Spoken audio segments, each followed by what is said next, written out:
Oh, aloha kakahiaka, everybody. This is the pregame show. We're going to be starting in about 3 minutes. So if you're watching this, if you're not watching this live, you can fast forward about 3 minutes to get to where the real show is. But then again, if you do that, you're gonna miss out on all the pregame fun, where we talk about basically nothing to kind of warm up for 3 minutes.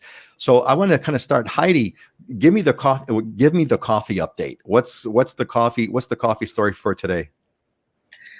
Well, I did have my coffee tomorrow. I mean, this morning, tomorrow. Anyway, I obviously need some coffee.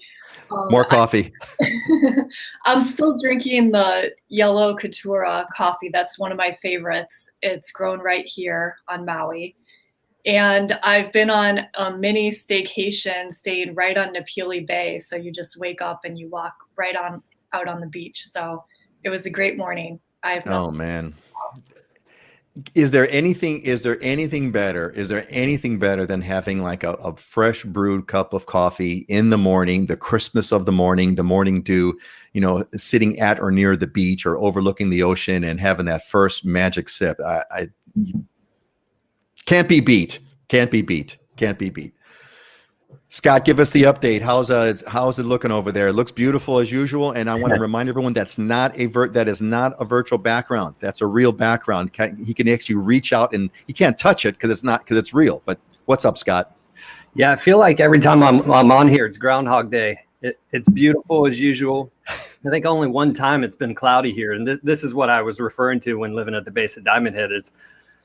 There's maybe 2-3 clouds in the sky, and it just feels perfect. Not a whole lot of winds moving, so the palm trees aren't going much. But I've been able to swim a lot in the evenings lately and just kind of relax and unwind right in this environment. So life's been pretty darn good lately.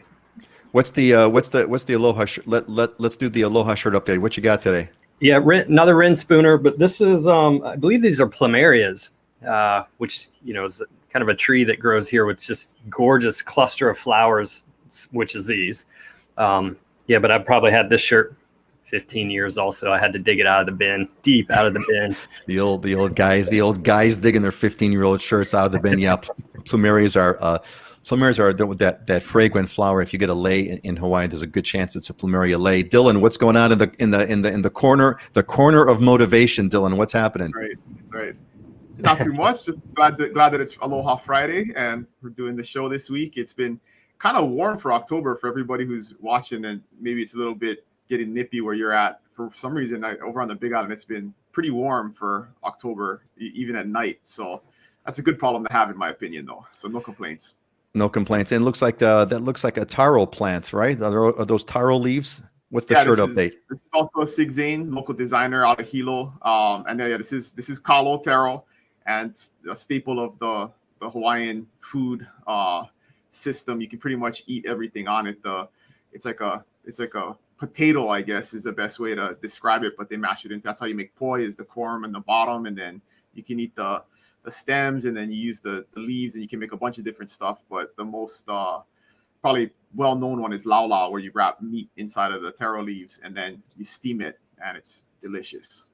I think one of the rites of passage, I think, in adjusting to local culture in Hawaii is when you truly love having poi on your plate. That's kind of when you know that you've arrived. Okay, good. Hey, cool. Hey, it's 9:01. Let's kind of get rolling to everybody, and I want to welcome everyone. Welcome Jim. Jim's a good, reliable subscriber, listener, watcher, viewer. Welcome, Jim. And hey, Kinaya, welcome, Kinaya. Good to see you folks. Everybody else, welcome all. We got a lot to cover today, and so we're going to do our normal thing and a little bit extended here. Let's get that COVID update. And my comment on this is hold your breath. It's a little bit hidden by the logo there, but it's hold your breath. So here's what's going on, and there's a lot to talk about here because I think it's going to be valuable. And by the 15th, looks like the goal of opening Hawaii on the 15th of October looks like it's still in play. That looks, it is so far so good. I haven't seen any signs that indicate that give me reasons to seriously doubt it. What else is what's going on with that, as we had mentioned last time, is there is the way it's going to fundamentally work is if you get a negative, if you have a test within 72 hours, and of course it's negative, there are no restrictions. What's interesting about that, I'm going to go into a little bit more details here because I think this is an important episode. United is really interesting. They're offering an instant test, 15 minutes, an instant test from San Francisco.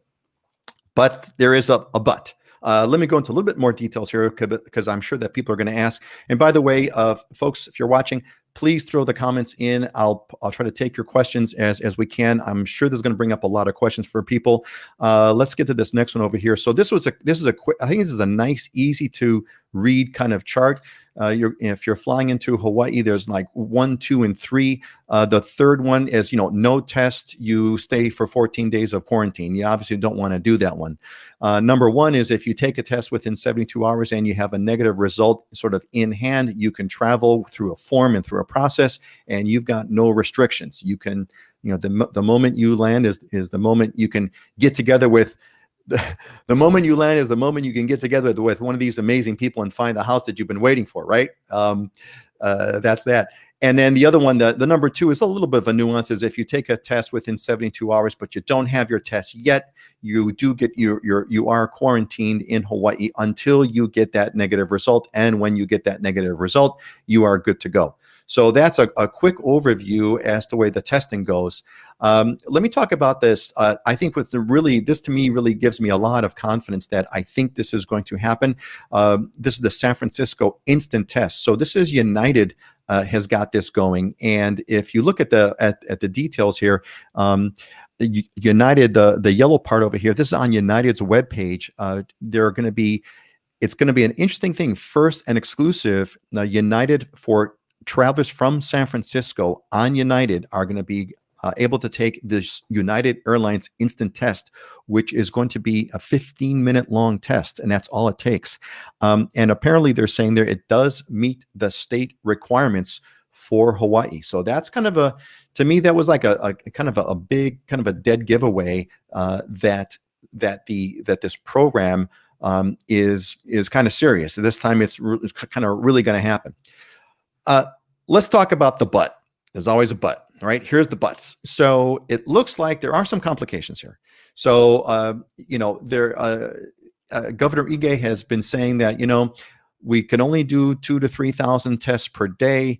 And, that's not the, if we have, X thousand visitors per day that want to get all tested while they're here, we don't have that kind of capacity, and we don't want to take away our capacity to test local residents from visitors. So there's a little bit of what does that mean? Not exactly sure.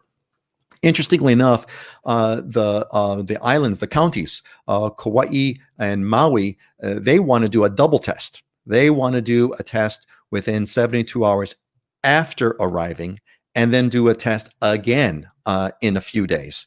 So that kind of raises all kinds of question marks. Kauai's mayor has said that, Maui's mayor has said that, and even Oahu, Kirk Caldwell has said, well, we'd like to do that, but we don't think it's practical. So there's a couple of questions that give me the but on this thing. Again, not enough to throw it off, but it's not 100%, not everyone's on board with exactly the way it's going to happen. Lieutenant Governor Josh Green, he's the one that I think gives me, he's kind of saying, look, we got to open this up. We've got to open up Hawaii for economic reasons, and he feels confident, that we can handle the increase in cases.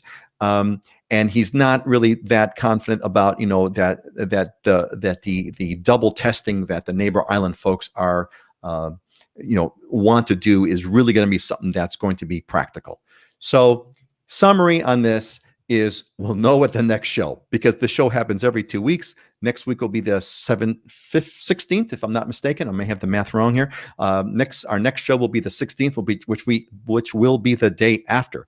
Looks like everyone wants this happening. Businesses here are at the breaking point, which is what the lieutenant governor has been saying. Hey, we got to get this thing going. We got to open it. Not everything has been figured out, and by next week we will know for sure. That's the COVID update. Does anyone have any stories about? We're going to talk about real. I want to get your folks' real estate update in a moment, but before we kind of jump into that, I've been talking for a lot. Anything you folks want to chime in about what I've said? Anything you want to add? Any stories that you've heard? Anything you want to say? Let's just go around real quick. Dylan, is there anything that you've got that you want to add to this? You're muted. Unmute your thing, but I let Red say nothing. Go ahead. Yeah, I think you got it covered. Okay. That was pretty detailed. Yeah, I had to get detailed. It's better than any real newscast I've seen. That made more sense. So good job. Thanks, man. Yeah, I'm a newscaster. Not Scott. Anything you want to add to this? Yeah, I think American Airlines, if I'm not mistaken, is rolling out the same testing for Hawaii, and it looks like Hawaiian is as well. And I kind of see this as a smart move. The airlines need to do it.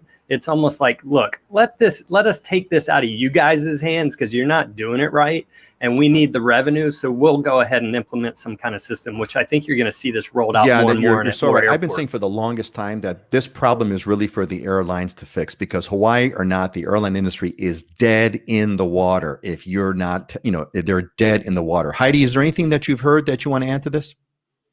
Well, I'm just looking forward to more direct flights to Maui. Because in the past we've been able to fly direct from the mainland to Maui, and through this period of COVID, most people have had to stop over in Honolulu, and then it adds another leg to the journey. So I'm excited to see there's more flights coming our way, and some people here are excited about the reopening, and some people are a bit tentative, just wait and see. So I think we just all have to wait and see what it's going to be. I would say wait until our next exciting episode. The truth will be revealed at our next exciting episode. Very true. So, Megan, do you have to be a resident of California? No, you don't. You just have to you have to go to the United website and log in through United for United side. I would think that Scott had mentioned American Airlines and Hawaiian Airlines.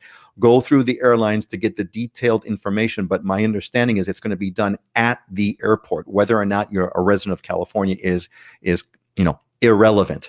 I would recommend everybody go through the airlines of your choice and find out what the exact details are. United's got there's a lot of details on those websites. Hey, and before we get into the real estate part, here's an interesting one, Dylan. You'll like this. Paul says, love the show. Can we get someone on Kauai? Dylan, we're a gang. We don't want to we're gonna little secret. We're looking at getting someone from Kauai. Aren't sure yet. Haven't done the screen test, but we're talking. We may have someone from Kauai, which would be so cool, because we would be like the first awesome statewide real estate show that no one's ever done before, which is kind of so cool. Didn't plan it that way, but that's the way it turned out. All right, let's move on. Let's get to let's talk about the real estate market. I want to get a quick update, really quick. I know it's gang. Last time we spent like a half an hour on this, but it's okay. It's important. It's what people want to know. And gang, send us your questions as they come in, and we're going to try to do the best that we can. Dylan, what's happened over the past 2 weeks that is of notable for the real estate market on the Big Island? Yeah, I don't know if there's any notable.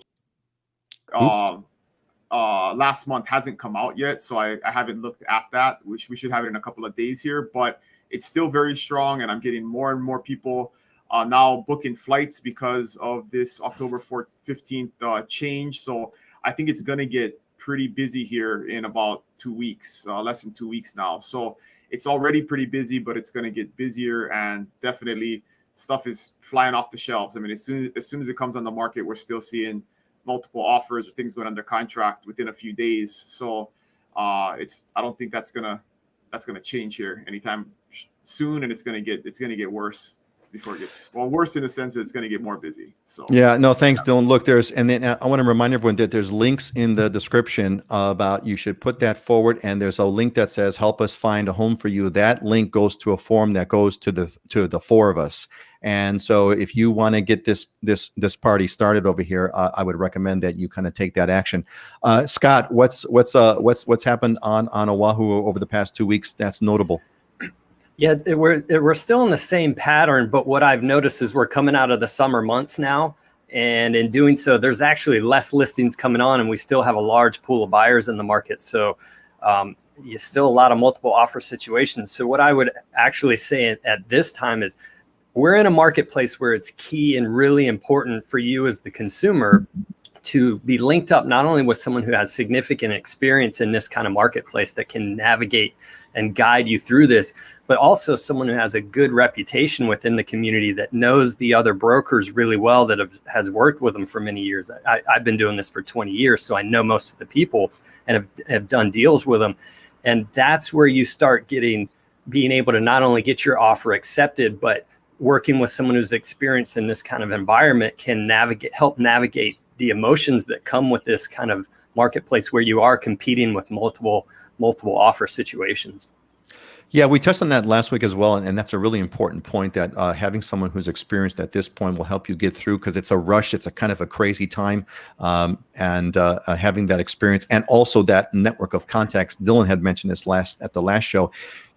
Brokers, they know each other, and they know the good ones versus the not so good ones, and clearly our team are the good ones, which means our offers have a better chance. Heidi, what's going on? What's happening on Maui? Anything that's kind of been notable over the past 2 weeks that's worth talking about? Well, I mean, just echoing what Dylan and Scott said, I mean, very similar. It's been an active market. I'm actually seeing some buyers who had been holding off earlier in the year have come out to Maui, have done their quarantine, are now out seriously looking at properties.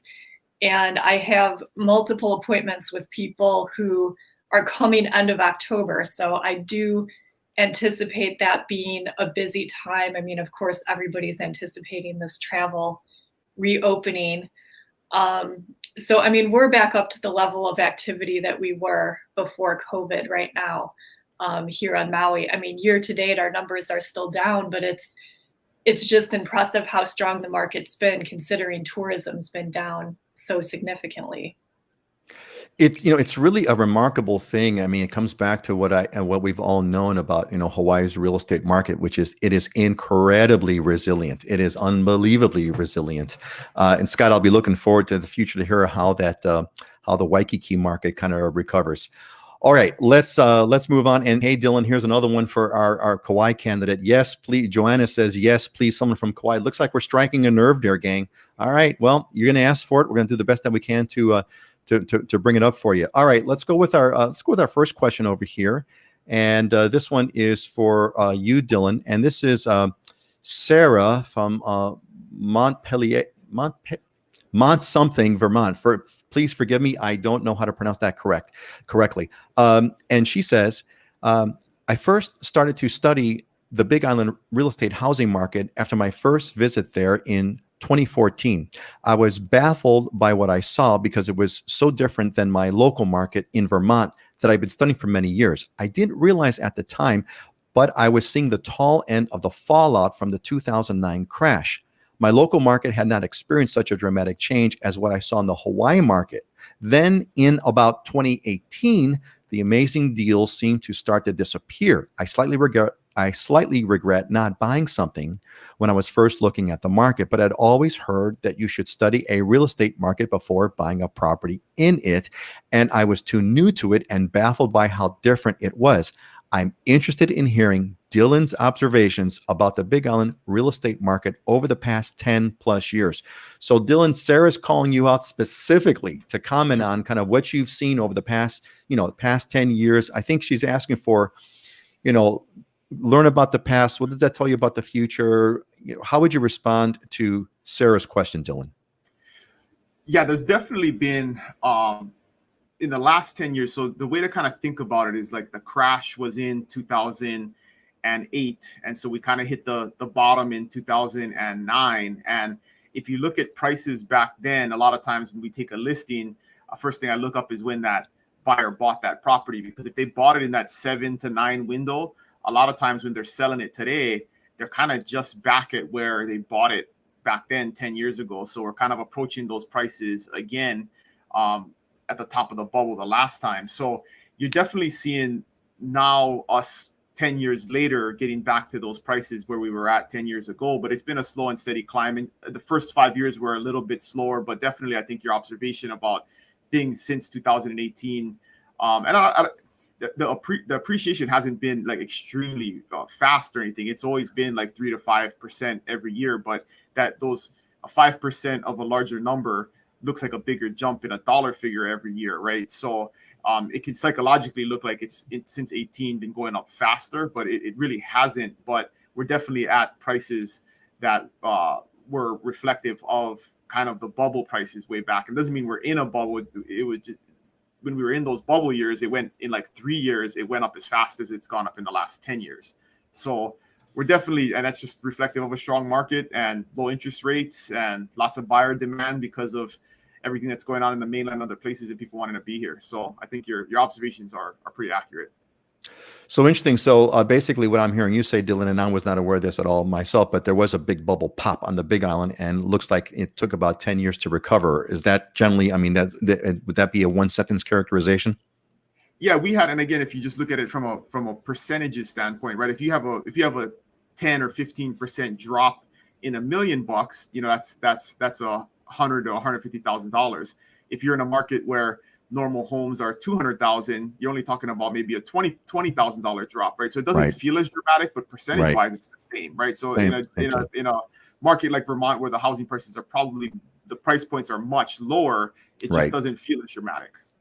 Right. So, okay, let's kind of get the across the state view. Sort of, how would you, Scott? Did the same thing happen on Oahu? I mean, I don't track the real estate market. I mean, I can't recall did Oahu crash that hard? Where now we're no, it didn't, right? What happened on?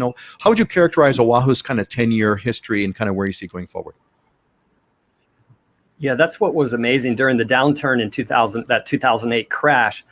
Oahu, we have all the military bases here, and most of our economic diversity is here. So the outer islands, I think the unemployment was like 11-12%, whereas Oahu only hit 6%. That was actually classified as full employment by the federal government. And we only dropped 11% from top to bottom during that time. And we bottomed out about 2011. And we've actually been on a really, what I feel is a very comfortable, moderate growth rate of 4.5%. 4 to 5% per year during that time up until now, which is along our historic average. The last 35 years has been 4.5% appreciation. So that's a more sustainable growth market for us, and not these huge spikes that we had seen in the past, where in 2008 you had a downside. But we only dropped 11% from top to bottom, which is significantly less than most places in the country. Yeah, Oahu didn't. My characterization, and I've said this before on the show, is Oahu didn't go to the party. For all these huge rises in real estate, we didn't go to the party. Therefore, we didn't have the hangover. Heidi, how would you characterize? You've been in the market you've been in real estate for about that long, right? How would you characterize kind of what Maui's curve was like again over the past 10 years, and what does that tell you about kind of where Maui's where's Maui's going into the future? Yeah, well, throughout the time I've been practicing real estate, I've come across many people over the past 5-6 years, especially, who have been waiting for another crash, like in 2008, 2009. And our bottom was closer to probably 2010, 2011, and then things have been steadily increasing. But there are a lot of places where they are not back up to where they were in 2007, 2008. So, I mean, we always look at when we take a listing, where somebody purchased the property and what their expectations are. But there has been, I mean, historically on Maui over time, just a really strong appreciation in most markets. So there are some places on Maui that kind of somewhat like the Big Island are just recovering now, or even what you said have not quite yet recovered. So Maui had a little bit of that's interesting. Very interesting. Personal story, right? Example on how this all happened, and kind of illustrating the crash and why it happened. And we've talked about this before, where people are kind of waiting for a similar crash because they remember it, but the environment is much different. The lending environment, most importantly, is very different than it was back in the early 2000s. And to illustrate that, in the early 2000s, in 2004, I was a college student on the GI Bill with no real job. And my wife who wasn't my wife at the time, had been teaching school for 6 months. And we got a $250,000 mortgage to buy a house. So there was they call them ninja loans, right? No job, no income or assets, and they give you a loan because the lending environment was very different back then. And 3 years later, so this is in 2004, 3 years later, we're going to get married and we want to get some money. So we refinanced the house that we bought for $250 3 years prior, and it appraises for $400,000. This is a little tiny 1,000 square foot house in Hilo, simple, nothing, no frills. And I was thinking, this is insane. I'm rich, you know? And we didn't take out that whole $400,000. We took out enough to finance the wedding and other things, luckily. And then the crash happens in 2009, and we were thinking about selling the house around that time, and we couldn't. It was almost back down to what we had bought it for, so we ended up holding it and renting it over time. And then even back to 14, we still only sold it for a little over $300,000. So if somebody had bought that house from us in 2007, we could have sold for $400,000. I mean, they would probably still be underwater today, because that's how dramatic the rise and the fall was over here on the Big Island in a market like Hilo. Wow. And, there's been a lot of folks I saw a lot of comments across the channels and stuff when COVID was starting that, people were, I don't want to say hoping for a crash, but people kind of were waiting for a crash. Other than Waikiki, which I don't know if, Scott, if we characterize that as a crash, but it doesn't seem, yes, okay, Scott saying it wasn't a crash. So even Waikiki that got hit has not sort of crashed. And it'll be very interesting to kind of see what kind of a recovery this is going to be. Not an economic recovery, but a visitor industry recovery. It's going to be really interesting. I think those 15-minute, those instant tests are going to become mainstay. I don't see anywhere around the airline industry not having that universal everywhere. If those tests are good, and if you know that you're negative going on a plane, and everyone knows that they're negative on the plane, and you take another test after you get to where you're arriving just to be sure. I mean, I think that's going to be great. So looking forward to that. I can't even imagine. I was saying to my wife the other day, it's like, I don't know if I could even remember or imagine what it's like to be normal. Could you imagine going to like a crowded restaurant or going to like a crowded, jazz club where there's people, where you're shoulder to shoulder and you're crammed in line with people and you're having drinks? I can't even imagine that. Anyway, Jim popped in a quick question. Hey, will any inter-island quarantines also end on October 15th? Jim, don't know. We don't know. That's part of the but. That's yet to be determined. The neighbor island folks, again, as I mentioned, they want to do like a double test. They want to test when you get there and then test again in 3 days. I don't know what that's going to actually roll out to be like. The answer is we don't know. And that's one of the issues where, again, I'm kind of saying, I don't know if I'd still buy a ticket yet. I mean, I've been pessimistic. The state's done this once before, but man, they can't screw this one up. They just can't. Okay, let's move on. We got another one here to go for it. This is Scott. This one's for you. And the title I've got here is Bullying for a White Kid. James from Florida says, moving to Oahu with an elementary school age son, is bullying or discrimination likely for a Caucasian kid? What areas should we look for in a $700,000 to $850,000 range? My wife likes how new Eva is. I like Kailua, but it's too expensive there, I believe. We'd be looking for a 3+, 2+ bath, single family home. Would also like a good school district. So Scott, we don't have to talk about the bullying part because I think that's just a general part. Let's just talk about school districts. If James had come to you with this kind of a question and on Oahu, what would your advice be to him? Yeah, I mean, the price point he's looking at, and especially if you're wanting newer construction, that's going to lend you to that Eva area, which is a great area, great community. That's right in the sweet spot for that price point in Eva. You could do Makakilo, Kapolei, even potentially Royal Kania, Waikele, that whole cluster that's right in that general area. And that's what you're looking at. Kailua, I mean, anything under $1 million is going to need work. Anything under 900,000 is probably a major fixer. So that unless you're willing to put 100, 150, 200,000 into something that you're still going to have a single wall construction home on shell afterwards, that rules out Kailua. And a lot of other areas. You might be able to squeeze over to Pearl City where there's some good schools as well. Mililani Town is actually, you could potentially do Townside in this price point, Mililani Town, but Mililani Mauka is 900 and up now. So let's talk briefly about the the challenges that a Caucasian kid might have going to a public school in Hawaii. I don't have any empirical stories to tell you. I don't have any sort of things to kind of statistics to demonstrate. But I have said on my channel in other places, there are challenges.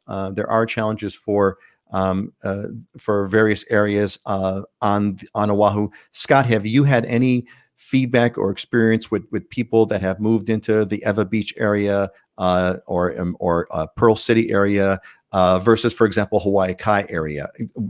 Is there anything you want to kind of share about that we can help out James for this kind of question? Yeah, no, I don't think this is related necessarily to a white kid, so to speak. I mean, my last girlfriend was a teacher, has been one for 20 years, and they're starting to, help the teachers educate the kids on how to not do bullying, period, not related just to white kids. So I don't, and Ewa Beach there's a significant number of military buyers in Ewa. I would say 80% of your purchases and sales that are done in Ewa, in that Ewa Plain area, are VA loans, which means that's military buyers. So there's a large demographic of military in that area, which is going to make up for a very diverse group of kids and a strong, what you would call white kid kind of community in that area. I think, Dylan, you've got a unique perspective here because your wife is a public school teacher.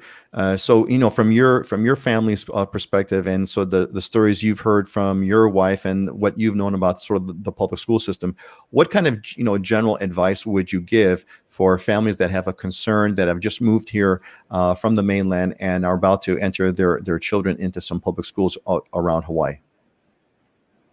I think mainly is just integrate into the community. Get involved in sports teams.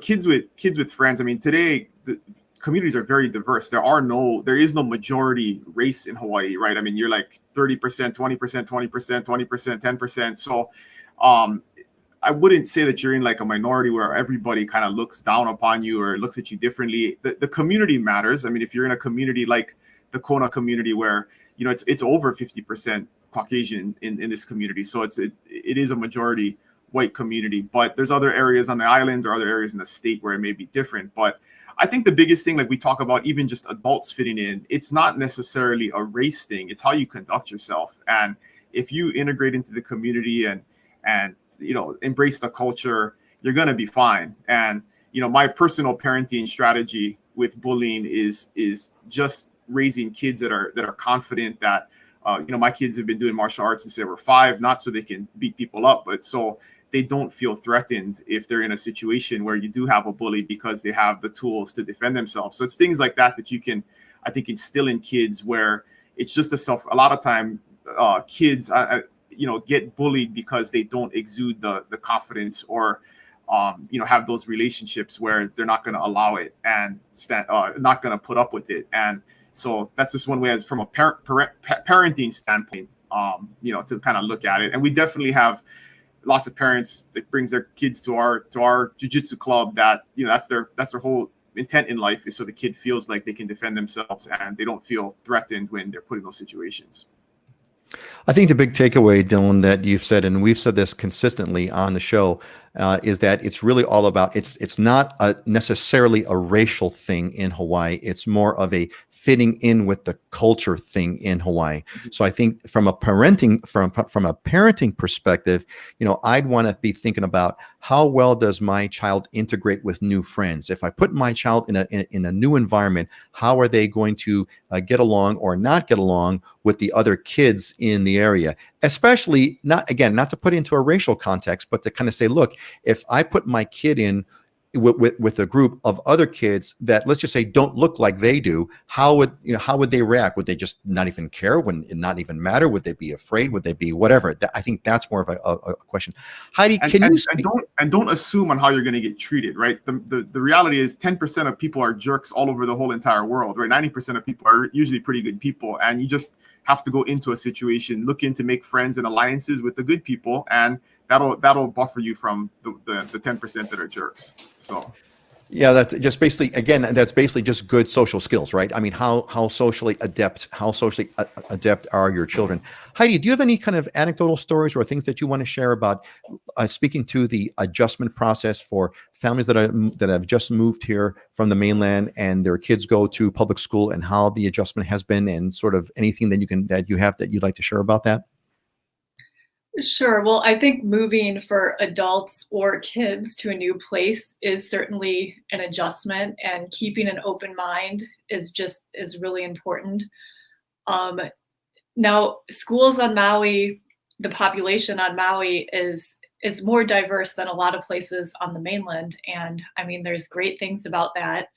Um, I mean, whether you're white or Hawaiian or whatever, I mean, it's a mix of people here. So, I mean, I really do think it's just about being friendly, being confident, and also giving kids opportunities to interact with other kids their age outside of school too in the neighborhoods, and just building those social skills. Yeah, that kind of echoes what Dylan's been saying. So I hope this gives everybody a pretty good impression of sort of the ins and outs of this thing. Hawaii is an interesting place because technically, like Dylan had mentioned, everyone's a minority. There is no, it's about 30% Caucasian, 30% Polynesian, and 30% Asian mix, like Japanese, Filipino, etc. So it's a very interesting place. All right. Let's go on to our next question over here. And this one is coming from Wayne and Jasmine Agena. And they say, my wife and I are thinking of retiring to either Maui or the Big Island in a couple of years. We're kama'ainas returning to Hawaii after 40 years. Kama'aina is a typical term that's being used to say someone who's local, has acclimated to the local culture. Returning to Hawaii after 40 years. Some may consider the subject distasteful, but during our research, we came across some information about wastewater issues in Hawaii, specifically cesspools. How bad is it on each island, and is there information as to where the concentration is? We would rather settle where there is county water, county sewage, and electricity to avoid that type of situation. So Heidi, I've never heard about this sort of on Maui, but Maui. What is there a cesspool situation or concern on Maui, areas to avoid? Well, not necessarily areas to avoid, but definitely something to be aware of, especially when you're looking at properties in rural areas. You'll find cesspools at older properties, and most of them on Maui are located upcountry. Now, according to the Hawaii State Department of Health website, there's approximately 88,000 cesspools in the state. There's about 12,000 on Maui. I believe most of them are on the Big Island. But a cesspool is essentially a hole in the ground that receives and holds sewage. And a cesspool doesn't filter waste. And some of them can pose a risk to water quality seeping into the ground.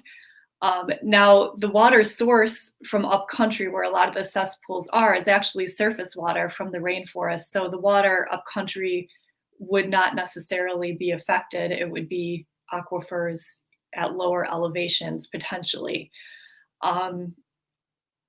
In general, water on Maui is safe to drink. I'm not personally aware of any water issues. I know some people that are sensitive to water quality, they can do an extra level of filtration at home. But in regards, just back to the whole cesspool thing, in 2017, there was a state law that was passed that requires residents who have cesspools, they have to replace them by 2050. So if you buy a house now with a cesspool, in 30 years, you might need to upgrade that to a septic. Well, you will by law, unless they change it. And if you're planning on building a new dwelling or getting a building permit to get an addition, you're also going to need to upgrade that cesspool to septic. And I understand this can cost $20,000 to $40,000. So it's definitely something you want to be aware of in your due diligence period when you're looking at that. But if you don't like the idea of cesspools, there's plenty of areas that you can buy and own on Maui that have county water and sewer or have septic. So it just depends which area you're looking in. Thank you, Heidi. You obviously really well prepared to answer that question. Thank you. That's a lot of great detail. Better than my COVID update, I might say. So, Dylan, Heidi mentioned Big Island. And, Big Island's like the land of the wild, wild west over here. Where people do all kinds of things, especially in the Puna district, where you have homes that are living off the grid and living off of rainwater that they catch on their roofs. This catchment system. What's the situation with the cesspools on the Big Island?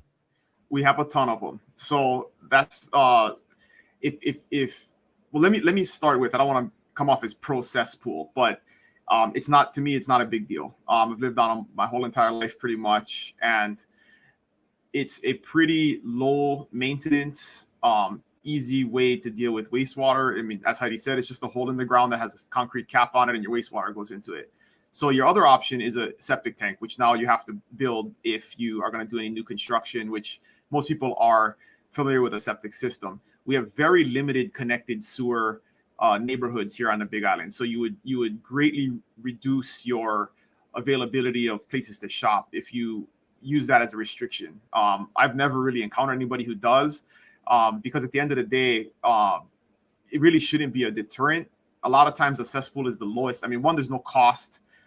There's really no maintenance. And as long as you don't pour any crazy stuff down your drain, it pretty much, because of our porous volcanic foundation and soil, it just drains into the ground. So you don't really have to pump it ever.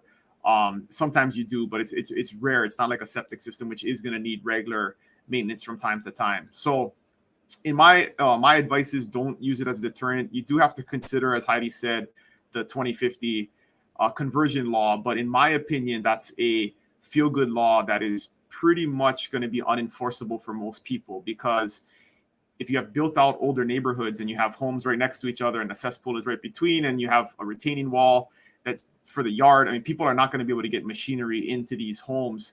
And there's going to be thousands of people who would be in violation of the law because it's not going to be practical to actually do the conversion. So that's something the state's going to have to deal with when the time comes. And are you going to be forcing 80-year-old ladies on a fixed income who have been in the house for 60 years to convert with this huge cost because of this law? Are you going to put them in jail? I mean, I don't see how they're gonna actually enforce that law, because it's very impractical. I mean, it's a good intent, but actually implementing it's going to be very hard to do when the time comes. Thanks, Dylan.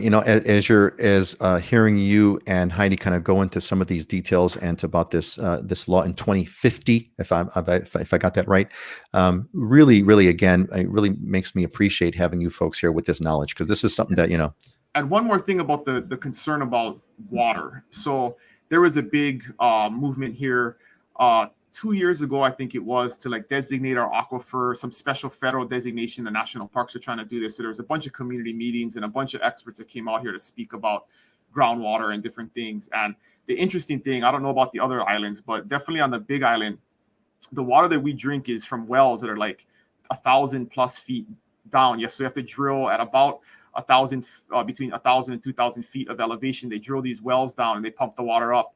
And it's basically water that sits on it's a lens of fresh water that sits on the salty water that's below it, because that water permeates all the way through the island. And so they tap into that lens, and then that's where our water comes from. And it's extremely clean, because they have done studies, and based on the isotopes or whatever, they can see that this water fell on the mountains tens of thousands of years ago. 50,000 years ago is when this water actually fell in the mountains. It's been filtering through the volcanic rock all of these years before it gets down into this lens. So there's no way that a cesspool, which is 10 feet deep, is going to be permeating into our drinking water, which is 1,000 feet below and at higher elevations where there isn't very much population. So that isn't a practical, immediate concern. I mean, not in anybody's lifetime in the next couple thousand years. So. Yeah, excellent. I always was blown away when I realized in Hawaii that all of our drinking water, every single drop of our drinking water, is filtered rainwater. Filtered rainwater that's gone through thousands of years of volcanic rock filtering. I always kind of tripped out about that. Scott, what's Oahu? Do we have a cesspool issue on Oahu at all? What's up with that? Yeah, you will. You get them. Well, the EPA obviously is is trying to go away from the cesspools, and they had a ban on them in Hawaii, more or less on the commercial side, trying to convert them. And then now you have the residential law that Heidi's talking about. But yeah, along that windward. So if you get close to the ocean, then you sometimes have you could potentially have some leaching issues. But my first 2 development projects were actually done on septic systems.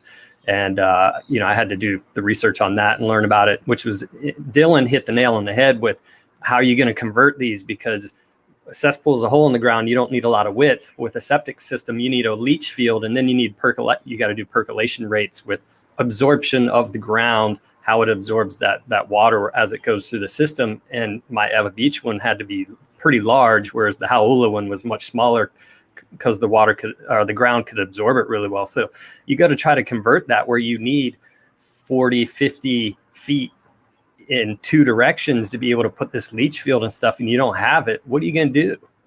Doesn't make a whole lot of sense. But the interesting thing, I wouldn't poo-poo it. To me, it's not a bad system. The first one, when I went to go put in all the sod and Eva, and I was running my water every day, 5 times a day to keep the grass going to get it to where it needed to go, I thought my water bill was going to be through the roof, and it was $30. And I'm looking at my regular house bill going, why is this $125? And I only run the water, to water the yard every other day, and this one's so much less. It's because the sewer charge is so much more expensive, and the water is actually dirt cheap over here. So there's pros and cons. The septic system, if you're able to get on septic, is not a bad system to be on. The windward coast past Kaneohe all the way around to the North Shore, there is no city sewer. You can't tap into it, so you're having to either be on cesspool or septic system. That is, you got to consider you pay your sewer bill on how much water you use, not how much water you put in the system. So you could be spraying the water on the street, but you're paying your sewer bill for that, even though the water is going to feed your grass. Which I'm surprised more people haven't caught the rainwater from their gutters to disperse as lawn sprinklers, but that's separate topic. Catchment comes to Oahu. Thanks, Scott. I did not know about that on Oahu. At that, where does it start? You said how it's the septic only starts after Kaneohe all the way through the North Shore.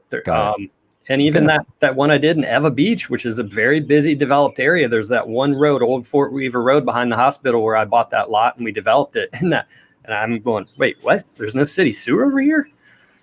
So yeah. Cool. Great facts from the experts. More than I ever wanted to know about cesspools, but now I feel like I'm fairly well educated on cesspools. All right.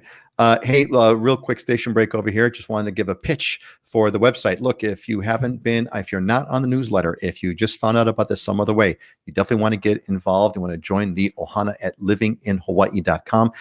You're going to get a pop-up to get the newsletter. The newsletter comes out every single Wednesday, and we talk about this show that gives you the updates and the scoops. And we also take video clips and questions and all this kind of stuff. You want to get a hold of that.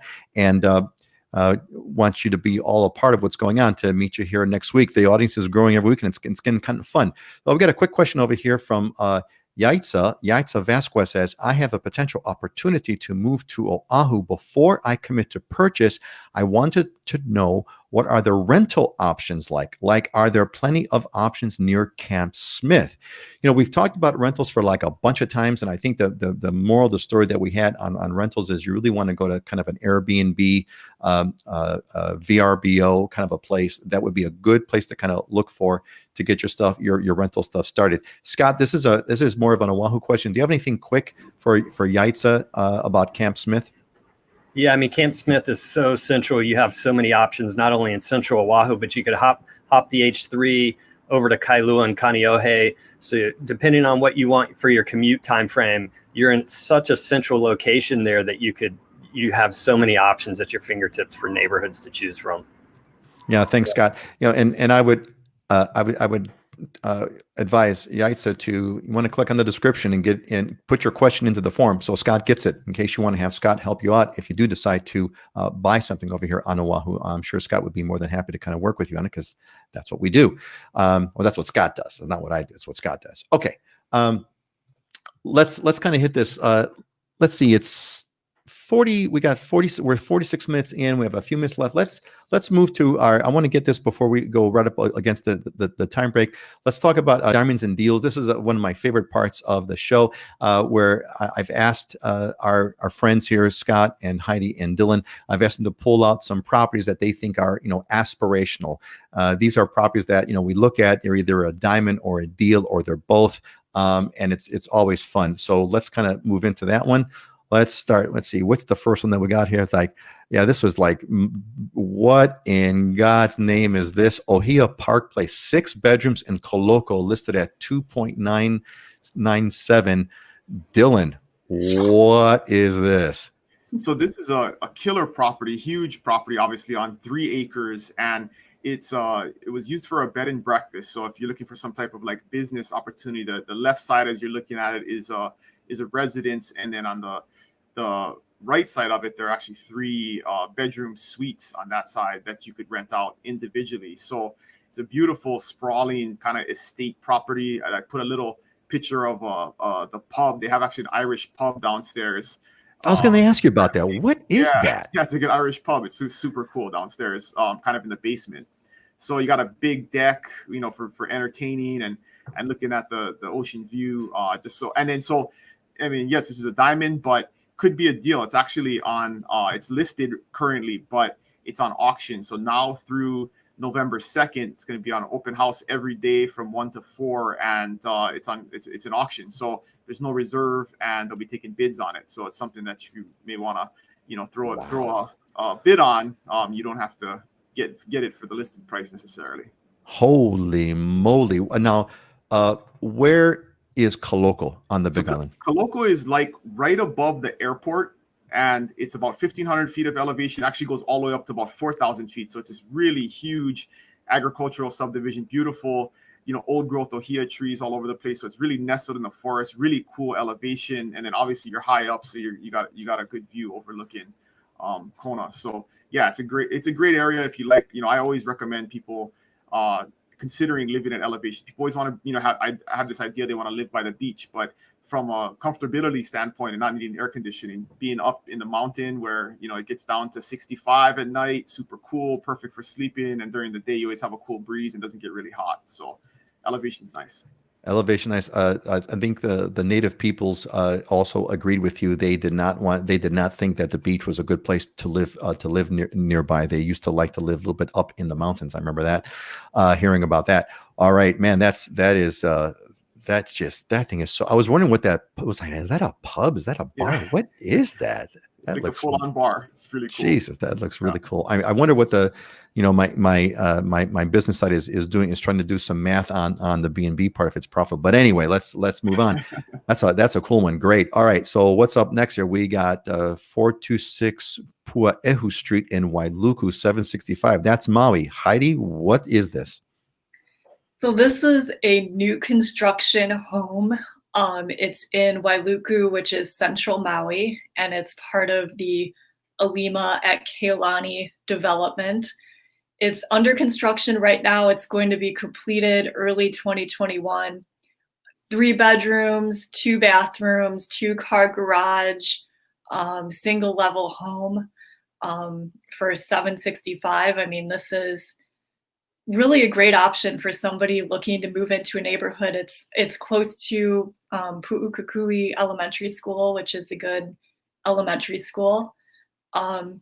Something to know about this home is 1 year owner occupancy is required. So you can be from anywhere and buy it, but you have to agree to live in the home for 1 year. You can't buy it as an investment property. So that seems to indicate to me that it's got a competitive, let's say lower than market value price. Is that kind of what's going on about? Is this like sort of their stab at kind of making it affordable housing? Is that not to say it's affordable housing, but housing that is affordable? Is that what the thing is? Well, it's developers and policy on Maui. I mean, they try to give people opportunities that are buying homes to live in, just because we have such a strong investor market. This development, I mean, there's not a lot of restrictions on it. It's really just limited to people that are going to occupy the home. Got it. Residents. And yeah, it's great for something brand new. with a garage. And I mean, it's a great value in this area.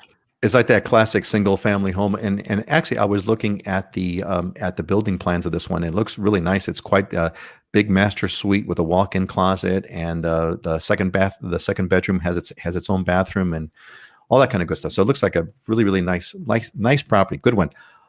All right, let's take a look at the next one. What Scott got for us over here? Okay, not to be too outdone, Scott's got the 4-bedroom home near Diamond Head listed at 1.295. Scott, what are we looking at here? Yeah, this actually was someone's done I want to say a flip, but just a major remodel. Everything has pretty much been changed except for your framing and your roofing structure. They've redone literally even the siding and the windows and every bit on the inside. Probably got rid of the K-neck, put in drywall, recessed lighting.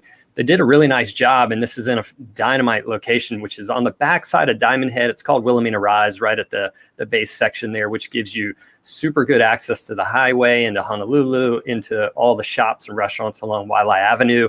But this is basically you're walking into new home construction. They've done a really good job with about a 5,500 square foot lot and about 1,600 square foot of home on this one, and it's just under 1.3. That it's kind of funny. I was looking at this one because if you look at it from the outside, it looks just like the traditional sort of old style, built in the 50s single family home construction. But you look at that kitchen, and that kitchen looks like it's sort of out of this world. They did a phenomenal job of that, and you got the recessed lighting. So total remodel is what it looks like. Yeah, I've talked with this investment group. I know them pretty well. I've kind of chatted with them about some of their ideas and philosophy, and I agree with it. I kind of try to go in this direction, but on the new construction, where you come in and you turn everything over and do as nice of a product as you can. You see some flippers where they're trying to cut corners. These guys don't. They have pride in what they do. They try to make sure the floor plan is opened up to what you're doing today. They change all electrical, all plumbing. They put in full sod, the whole 9 yards. I like the product that they do and their philosophy. So, yeah, it's really cool. Okay, we got about 7 minutes to go over here, folks. If you have if there's any question that have popped up in your head since we got started, this is your kind of last call to get these in. We got a few more things that we want to cover over here, and I feel like we've been going through so much, not to say math, but it's been kind of some really intense, kind of great conversations over here with lots of details, which has been fabulous. I'm going to break it up a little bit with a little bit of an emotional kind of a shift over here. Dylan, this is for you. Mary asked a really, really simple question. Is it much more difficult to meet people on the Big Island? That's kind of we don't get those kinds of questions too often. Let's kind of, what's your take on that, Dylan?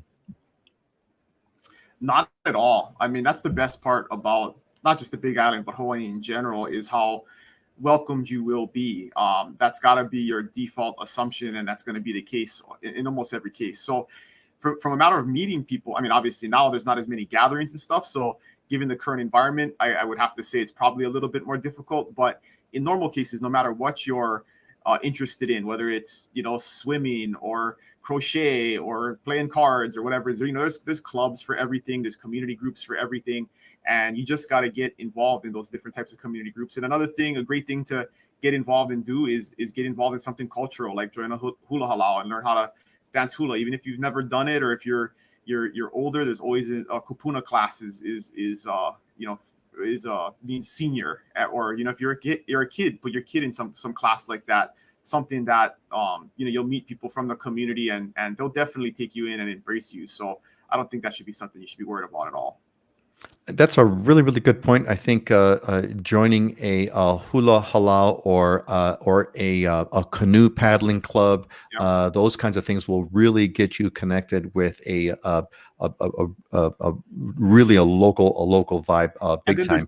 There's tons of groups who do like beach cleanups or highway cleanups. Those are the kind of people you really love and care for their community, and those are the kind of people that you want to be around. So there's lots of opportunities to be in those types of groups.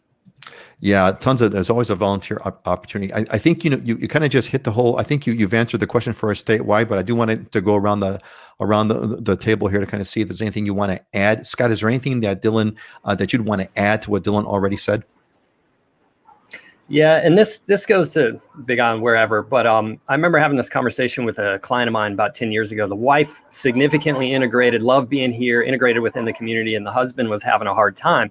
And he wasn't getting out of the house and he wasn't getting involved in things. And no matter where you move, you have to get involved in things you're passionate about or get involved within the community. And that's where you're going to have the interaction, and that's where you're going to have the connectivity. People here are very friendly and very opening, but you got to take that step. If you stay at home and are isolated, the people aren't coming to knock on your door. You've got to go out within the community. Yeah, well said. You've got to get connected, and there's a variety of ways to do that. Heidi, is there anything you want to add to this that hasn't already been said? Sorry to put you last on this one, but is there anything that you'd like to add? Well, great comments. I mean, Yeah, that's right. really what I find is the difference between somebody that's going to move to Hawaii and last a year or two and then want to move back to the mainland, and then somebody who really embraces the community and makes friends and gets involved.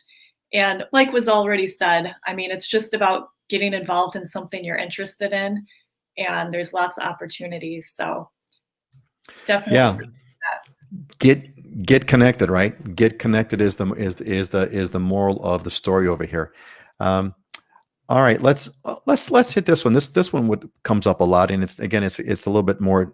I want to call it about a fun question, but it's a light one. So renting with pets, how hard is it to rent with? So this is Stuart. Stuart from Glendive, Montana says, how hard is it to rent a place when you have pets?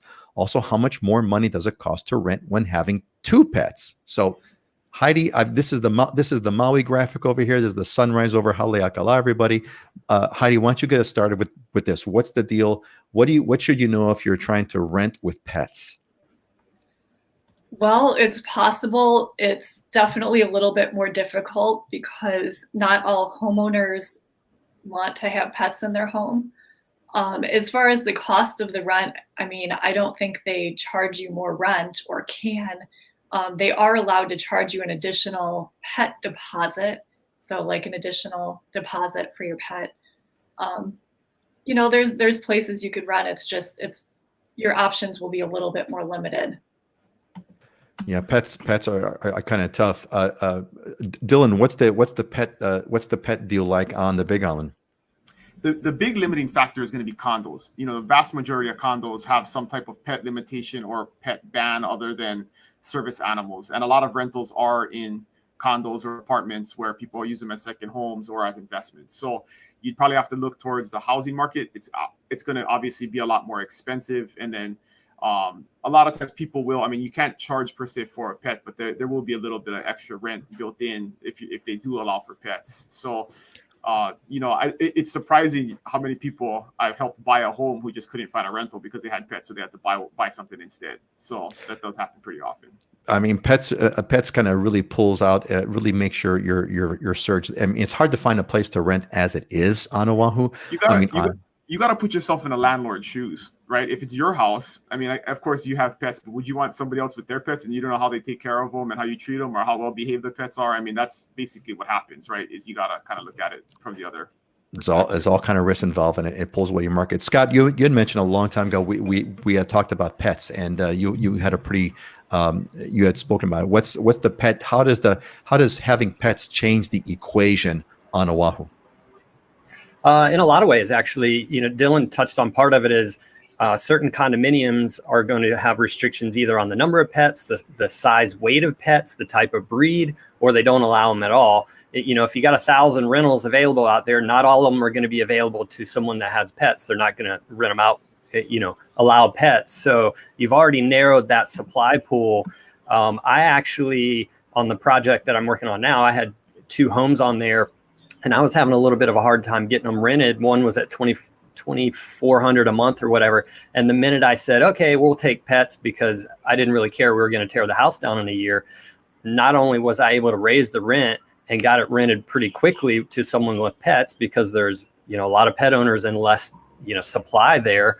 But you can charge technically the pet deposit can be 1 month's rent. Then you got your monthly, your deposit up front, which is 1 month's rent. And then you have the 1 month's rent up front you're collecting. So you're almost at 3 times the rent right up front to collect for pet damage and stuff, which they changed a couple of years ago, which was to help move homeowners and landlords into accepting more pet rentals.